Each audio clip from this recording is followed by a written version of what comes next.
Jamie Hewlett is, thankfully, an artist with an immediately recognisable and inimitable style. Beautiful, punkish depictions of strong women and sinewy simian figures with tombstone teeth, images full of strong lines and vivid colours. In the 1980s, he developed the comic book creation Tank Girl, a punk heroine with a mutated kangaroo for a boyfriend, wreaking foul-mouthed havoc in the Australian landscape. In the 1990s, Hewlett met Damon Albarn, the musical mastermind behind Blur. Together they came up with the idea of a genuinely manufactured pop band, Gorillaz.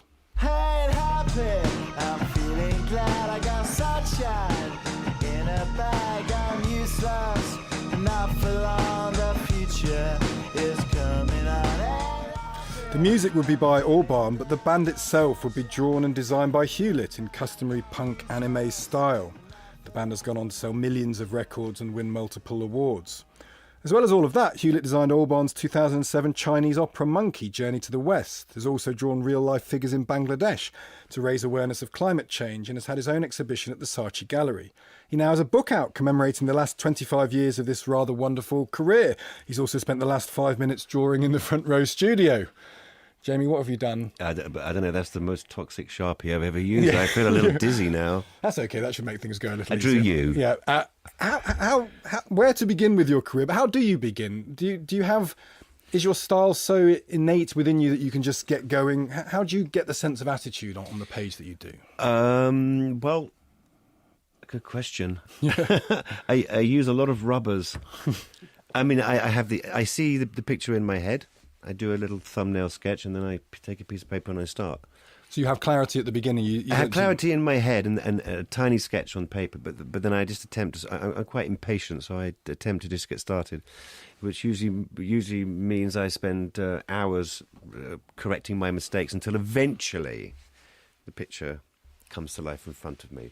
I'm not one of those artists who just picks up a pen and it comes out. Sometimes I can spend all day trying to get one picture right, and then some days it works perfectly. It really depends on the mood. Can you tell us about your artistic influence? What's helped shape your style? Because anyone looking at the book, although there's quite a lot of variety, there's a relatively clear, definitive style of yours. What shaped that? Well, I grew up on Mad magazine, actually. Alfred E. Newman. I was looking at artists like Mort Drucker and Will Eisner, Jack Davis. And then I was into 2000 AD when I was very young. So the British comic. The British comic with Judge Dredd and these characters. But I was also very much into artists like Norman Rockwell when I was a kid. Obviously, wouldn't stand a chance of ever being able to draw as wonderfully as Norman Rockwell. But this sort of stuff inspired me. And I guess my biggest influence was Giles. The newspaper cartoonist used to be in the Express, I believe. I used to have a book of that. We used to have the book every Christmas. Yeah. My dad would buy the book for the family as a Christmas present. And I went to the Comic Art Museum over the road from the British Museum where they had a Giles exhibition some years ago. And it's fascinating. I love Giles. People, I'm sure, will have an immediate vision on it. But I suppose, unlike Giles, was it always important to you to be edgy? I mean, if you look at your earlier stuff, it's sort of contributing to and reflecting pop culture. It seems to be almost punky in that respect. I'm not trying to be edgy. I guess that's how I express myself through my drawings. I'm not comfortable necessarily in front of a microphone or talking in front of a crowd of people. I'm comfortable with a pen in hand. So it's not necessarily trying to be edgy. It's just it's a way of displaying my irritation with the world. Let's go back to Tank Girl, published in Deadline magazine back in 1988. Yes.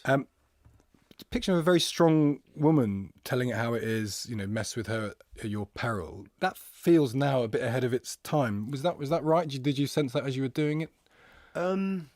She's been taken on by lots of people since, hasn't she? I think it probably was a bit ahead of its time. I think it was because there was a renaissance in English comics, and we came along and we were supposed to be like the young punk rockers, after all the kind of old hippies. We were supposed to be the young kids with something to say. And I was drawing Tank Girl, and I just didn't feel I'd ever really seen any female comic characters that were particularly strong.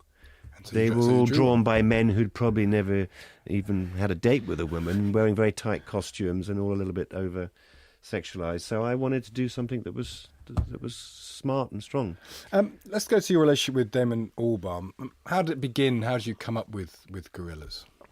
We shared an apartment on Westbourne Grove when we were 29, 30 years old. So he was Blur were already pretty big by this point. This is sort of mid-Britpop, yeah, isn't and it? this was Blur were 98. huge at that point. And I think Damon reached a point where he wanted to experiment more, and obviously with Blur, he's Blur, of course. They're Blur. They're a four-piece band. I think he wanted to experiment with other types of music, and Gorillaz was the perfect excuse to do that because it was by 4 cartoon characters. And how does a collaboration like that work? It's in 2 different media. I was struggling to think of a parallel with that. What comes first? How does What comes first? Yeah. It starts. Damon will give me demos, very early demos. Like he'll spend an afternoon in the studio and he'll give me a tape and say, not a tape anymore. He'll give it to me on a USB and say that I did 4 tracks, and then I'll listen to them, and then it works like that. He keeps feeding me demos, and I keep feeding drawings, and it kind of grows organically. So, and there's been tension, hasn't there, in that process? oh, there's always been tension, of course, yeah. And you fell out at one point, but then we fall out all the time. But I love him dearly. But it's a great relationship when you can be honest with somebody, and we're quite honest with each other if we disagree. Do you need a bit of that? Do you think in a collaboration? I think a little you do. bit of Otherwise, creative conflict. if you can't be honest about how you feel, then you're not going to progress, are you? So we progress, we move forward, and everything's fine. But yes, there's always a little bit of conflict. You and Damon visited China for 3 weeks in 2007 to get this inspiration for this opera I mentioned. Yes, Monkey Journey to the we West. went back to China 8 times, I think, to finish that opera. Was that a logical progression after? We just like going back to China. It was fun. We went on a fantastic trip for 3 weeks around northern China in the back of a van, visiting tribes and drinking ghost wine. It's a hell of a varied career. When you look back on it, and actually quite a lot of your art has been lost, is this book a fair record of you as an artist, do you feel? I think it's a fair record of the stuff I could find. A lot of my artwork's gone walkabout, so I don't know where it all is. But yeah, I think it's a fair record of 25 years. And is that why you've done it? 25 years time to reflect? Yes, halfway. Oh, no. So in 25 I years hope time, it's halfway. I hope there's another 25 years of drawing and another book. That would be nice. so in 25 years time, can we have a return date to talk about? I'll be 75. 75. Of course, yes. You need to keep track on your stuff because things have gone missing. Yeah, I keep hold of it this time. Don't worry. Yeah. No. Lovely. Jamie Hewlett, thank Thank you you. very much indeed. We're going to tweet out the picture of me done in a toxic Sharpie very shortly at BBC Front Row. What a great privilege that is for me. Jamie's self-titled book is out now. It is a beautiful thing.